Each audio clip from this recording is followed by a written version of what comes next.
Saat Nano bertemu dengan seorang anak laki-laki yang suka bermain-main dengan gadis-gadis berbeda, dia memutuskan untuk memberinya pelajaran yang tidak akan pernah dilupakannya. Di sekolah baru Nano, seorang gadis hamil bernama Pat sedang berjalan, dilirik oleh teman-teman sekolahnya. Kemudian pria yang menghamilinya Nanai, berjalan melewatinya seolah-olah dia orang asing. Namun ketika Nano yang berjalan melewati Nanai dan sahabatnya Jeng, dia menoleh mencari gadis berikutnya yang bisa dimanfaatkan. Di kelas mereka, Nano memperkenalkan dirinya sementara Nanai dan Jeng menatapnya. Saat guru tersebut memikirkan tempat duduk untuk Nano, Nanai dengan bercanda menendang Jeng teman duduknya, untuk memberi tempat bagi gadis itu. Meskipun guru itu mengabaikan saran Nanai, dia tetap menganggapnya sebagai kemenangan karena dia telah membuat Nano tertawa. Yang lebih penting, di samping Nano ada seorang gadis bernama Lokme. Melihat Nanai menatap Nano, dia memperingatkan gadis baru itu untuk tidak jatuh cinta padanya, karena dia sudah membuat banyak gadis di sekolah hamil. Pihak sekolah menutup mata terhadap popularitas Nanai dan fakta bahwa sebagian besar anak perempuan memilih untuk mengakhiri kehamilan mereka. Merasa hal ini menarik, Nano bercanda bahwa dia akan baik-baik saja selama dia tidak hamil, tetapi Lokme hanya terlihat khawatir. Saat makan siang, Lokme mengeluh kepada seorang gadis bernama Pin, bahwa meskipun dia mengundang Nano untuk makan siang, namun Nano memilih makan dengan Nanai. Jeng datang ke meja, tetapi Nana memberi isyarat padanya untuk pergi, dia terpaksa makan bersama Lukmi dan Pen. Namun bagi Pin, Nanai begitu menawan ketika dia menyuapinya seperti yang dia lakukan pada Nano, dia juga tidak akan mau makan bersama Lokme. Namun, Lokme tahu Nanai akan mencampakkan Nano begitu dia masuk ke dalam celananya. Mendengar hal ini, Jeng memutuskan untuk bertaruh, menanyakan kepada gadis-gadis itu berapa hari menurut mereka hal itu akan terjadi. Namun saat Pin ikut bertaruh dan Nano serta Nanai berjalan melewati mereka, karena bersikap sangat manis, dia berubah pikiran dan berpikir bahwa mereka berdua tidak akan bertahan lama, lalu Pin dan Jeng tertawa. Di kelas, para siswa menatap Nano dan Nanai. Ketika mereka pergi, Jeng datang dan membujuk semua orang untuk ikut bertaruh dan taruhan pun dimulai.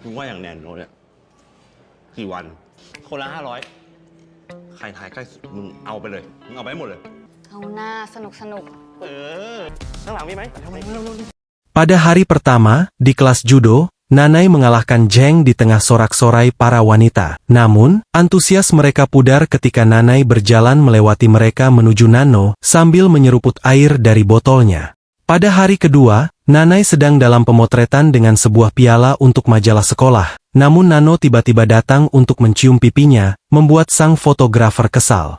Pada hari ketiga, saat Nano dan Nanai asyik dengan dunia mereka sendiri, saat makan siang Jeng mengumpulkan taruhan para siswa di meja. Namun saat dia melihat Pat makan sendirian, dia mengabaikannya.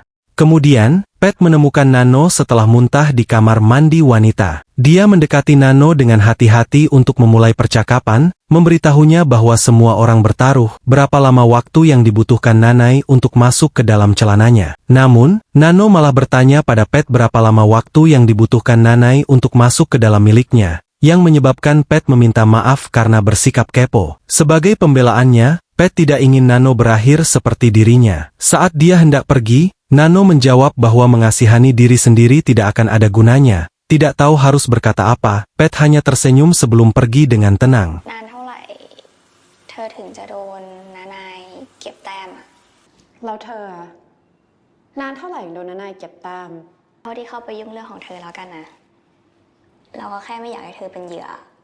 Setelah itu, Nano berduaan dengan Nanai di ruang ganti, kemudian Nano meminta Nanai untuk mengingat kembali hari-hari mereka saling mengenal, yang mana hanya sekitar 3 hari lebih. Nano mengatakan kepadanya bahwa mereka masih belum cukup mengenal satu sama lain. Untuk mengubah pikiran Nano, Nanai berkata manis dengan mengatakan cinta tidak ada hubungannya dengan waktu dan akhirnya terjadilah adu mekanik. Kemudian Nanai dengan bangga menunjukkan kepada Jeng tanda ciuman yang didapatnya sebagai lencana dari pertemuan itu. Kedua sahabat itu tertawa kecil saat Nanai mencetak rekor baru dalam hal memasukkan celana seorang gadis. 3 วัน 3 ชั่วโมง 33 นาที New record Sekarang setelah keduanya melakukan perbuatannya, Zheng membongkar tumpukan uang di depan semua orang untuk melihat siapa yang memenangkan taruhan. Lok Mhe memberitahu Zheng untuk melanjutkan mengumumkan pemenangnya. Namun tiba-tiba, Nano datang dan bertanya apa yang terjadi. Semua orang terdiam saat Lok Mhe berdiri, tergagap meminta maaf karena ikut bertaruh. Kemudian saat Nano mengambil uang itu, Nanai memasuki ruangan. Nano memperingatkan teman-teman sekelasnya bahwa dia sama seperti Nanai, dia juga seorang pemain. Dia berjalan ke arah Nanai dengan uang di tangan, mengatakan kepadanya bahwa dia dipermainkan, merasa terhina. Nanai menatapnya dengan marah. ทุกคนก็อย่าคิดสิว่านันนาจะล่าแต้มเป็นคนเดียวนันโนก็ล่าเป็นเหมือนกันนะทีเนี้ยใครล่าใครกันแน่เนี่ย Setelah itu di kamar kecil, Nanai sedang menenangkan diri di dekat wastafel, kemudian Nano datang dan memijatnya, menanyakan apakah dia marah padanya. Nanai pun mulai menciumnya, sementara Nano tampak sangat tidak terkesan, dia melepas pakaiannya dan bersiap untuk mengambil Nano dari belakang. Tetapi Nano hanya mengejeknya karena dia tidak bisa melakukannya dengan baik. Nano menyarankan untuk melakukannya lain kali, karena malu. Nanai mengenakan kembali celananya dengan marah meninggalkan Nano. Di luar, teman-teman sekelasnya sedang menguping. Tiba-tiba, Nano keluar dari kamar kecil dan menghentikan Nanai yang hendak pergi, bertingkah seperti gadis yang bersalah. Nanai mengatakan dia ingin putus, menyebabkan semua orang terkejut. Nano pun memohon bahwa dia akan berubah. Nanai hanya mengabaikannya karena dia tidak suka cara Nano memandangnya. Nano masih belum mengerti Nanai, jadi lelaki itu menjelaskan bahwa Nanai memanfaatkan dirinya, lalu Nanai mengingatkannya bahwa mereka hanya bersenang-senang. Ketika Nanai berbalik untuk pergi, Nano tertawa histeris, mengungkapkan bahwa dia hanya membuat keributan untuk membuatnya merasa seperti seorang laki-laki. Pada saat yang sama, Nano menunjukkan bahwa dia juga memanfaatkan dirinya. Namun dia tidak merasakan apapun, tetapi dia berkata mungkin setelah hari itu, Nanai akan mulai merasakan sesuatu di dalam dirinya.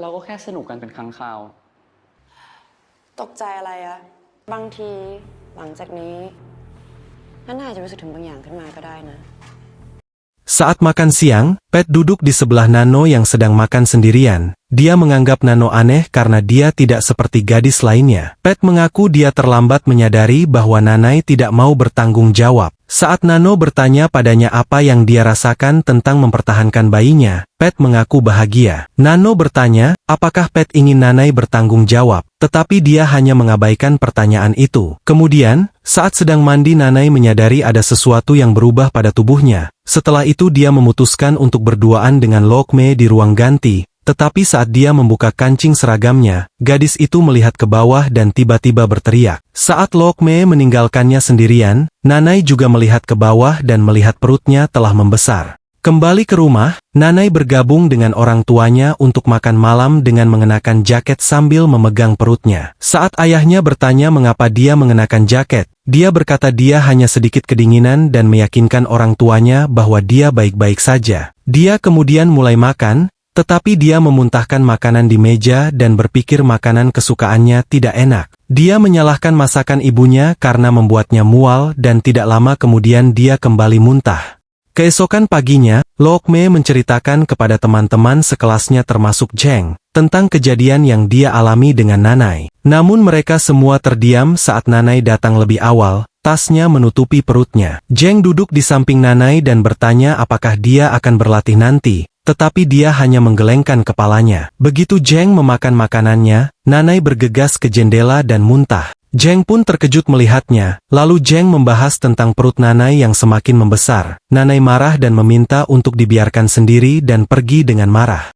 Di depan cermin, Nanai menatap perutnya yang semakin membesar. Hal ini membuatnya tidak nyaman yang terlihat selama sesi pemotretan dengan fotografer sekolah. Karena godaan sang fotografer setelah sesi pemotretan, mereka bermain-main di kamar gelap. Namun sang fotografer secara tidak sengaja menyalakan lampu dan melihat perut besar Nanai. Dia juga panik dan meninggalkannya sendirian. Frustrasi dan dicengkeram oleh rasa malu, Nanai kemudian pergi ke dokter. Berkat USG dokter bertanya kepada Nanai, apakah dia pernah menjalani operasi sebelumnya, karena tampaknya dia hamil. Hal itu mengejutkan Nanai, yang mengingatkan dokter bahwa dia seorang pria. Namun bagi dokter, Nanai mungkin adalah seseorang yang lahir dengan organ reproduksi laki-laki dan perempuan. Faktanya, bayinya adalah seorang perempuan yang telah dikandungnya selama sekitar 16 minggu. Nanai menatap dokter dan monitor dengan tidak percaya, dan tiba-tiba ia merasakan bayinya menendang di dalam, membuatnya terkejut. ว่าเคสคุณน่ะมันพิเศษมากเลยครับหมอว่าคุณตั้งครรภ์น่ะคุณได้ลูกสาวแล้วดูจากขนาดแล้วอายุครรภ์น่าจะประมาณ 15-16 สัปดาห์นะ Seiring berjalannya waktu, Nanai merasa dirinya semakin dikucilkan. Dia mendengar sang fotografer bergosip tentang kejadian di kamar gelap, dan dia menjadi sangat kesal hingga dia membanting tasnya di atas meja dan pergi. Zheng mengejarnya, membenarkan kehadirannya di grup gosip karena dia hanya ingin tahu apa yang terjadi dalam kehidupan Nanai. Dia meminta Nanai untuk langsung menceritakan apa yang terjadi sehingga dia tidak perlu mendengarnya dari orang lain. Saat Zheng menyarankan untuk pergi ke klinik kesehatan, Nanai marah dan mengungkapkan bahwa dia hamil. Namun saat itu, Nano memintanya untuk tersenyum ke arah kamera. Menyadari apa yang dilakukan Nano, Nanai buru-buru pergi. Sayangnya sudah terlambat, di sekitar sekolah video yang direkam Nano telah menyebar seperti air mengalir. Para siswa mengolok-olok Nanai, sebagian percaya bahwa ia pantas mendapatkannya. Kehidupan Nanai sedang hancur saat Nanai menatap perutnya yang besar di depan cermin. Kemudian, dia dihantui oleh bayangan gadis-gadis yang pernah bersamanya. Yang satu mengatakan bahwa dia sedang sakit, dan yang lain memintanya untuk minum beberapa pil, seperti yang dia katakan padanya. Ada pula seorang gadis yang menawarkan untuk membawanya ke suatu tempat di mana ia bisa mengakhiri kehamilannya, tempat yang sama di mana ia membawanya sebelumnya. Pada akhirnya, Nano datang dan dengan nada mengejek mengucapkan selamat kepadanya. Karena memiliki seorang anak perempuan, penglihatan tersebut menguasai Nanai hingga ia membuang laptopnya.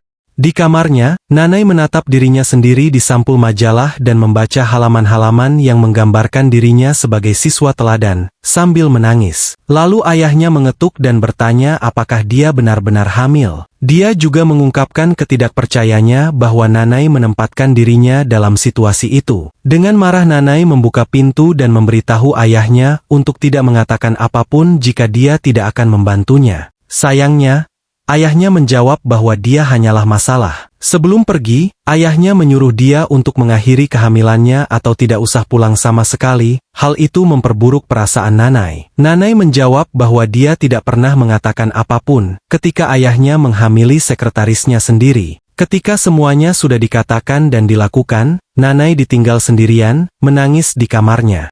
Kemudian Nanai memutuskan untuk pindah dan menyewa kamar di suatu tempat. Dalam kegelapan, dia memakan makanannya tetapi hanya memuntahkannya. Karena frustrasi, dia meninju perutnya dan menyesalinya karena rasa sakitnya. Setelah itu, dia memutuskan untuk minum pil, yang langsung dimuntahkannya dan menjadi tidak berdaya karena rasa sakitnya. Ketika Nanai terbangun di kamar mandi keesokan harinya, keputusasaan mendorongnya untuk memegang pisau. Dia menaruh pisau di perutnya dan ada suara ketukan pintu yang menghentikannya. Dia melihat sesosok orang di luar jendela. Nanai berdiri menuju ke pintu, tetapi dia hanya melihat seorang gadis dengan pita merah di dekat gerbang, sudah pergi. Namun, di lantai ada sebuah kartu berisi 2 pertanyaan tentang kehamilannya. Saat membacanya, dia bertanya-tanya bagaimana dia bisa hamil dan teringat orang terakhir yang tidur dengannya, Nano. Maka dengan menyamar sebagai wanita, Nanai menunggu Nano di luar sekolah. Dia menariknya ke samping dan menuntut untuk tahu apa yang telah dia lakukan padanya. Namun Nano hanya menggunakan kata-katanya untuk melawannya, mengatakan bahwa mereka hanya bersenang-senang, lalu Nano meninggalkannya.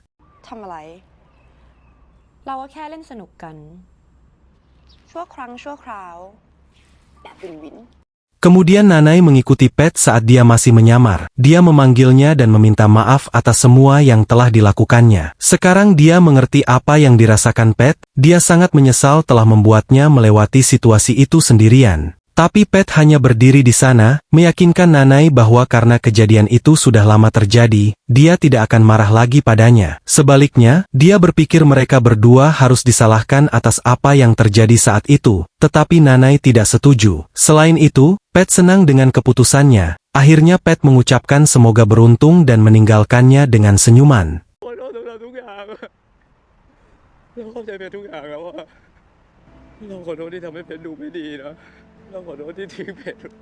คนเดียว ตอนนั้นเราก็คงผิดด้วยกันทั้งคู่นั่นแหละ ตอนนี้เพชรก็โอเคดีกับสิ่งที่เพชร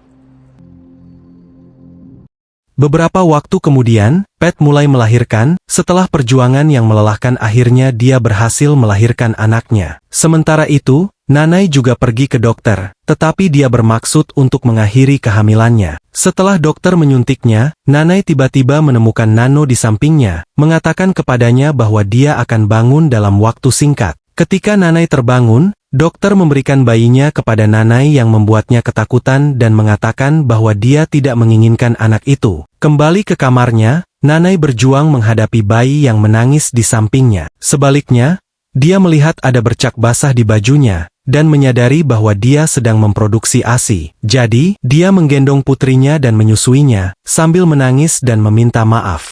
Tepat pada saat itu, seseorang mengetuk pintu, sambil menggendong bayinya. Nanai membuka pintu dan mendapati Nano di luar, yang mencium putrinya. Nanai senang melihatnya dan dia meminta maaf atas apa yang dia lakukan dan bersumpah untuk menjadi pria yang lebih baik. Yang dia inginkan hanyalah dia kembali, namun Nano hanya menatap kosong, menolak Nanai karena dia hanya ingin memberinya hadiah perlengkapan bayi dan mengecek apakah dia orang tua yang baik dan kemudian Nano menutup pintu dan pergi.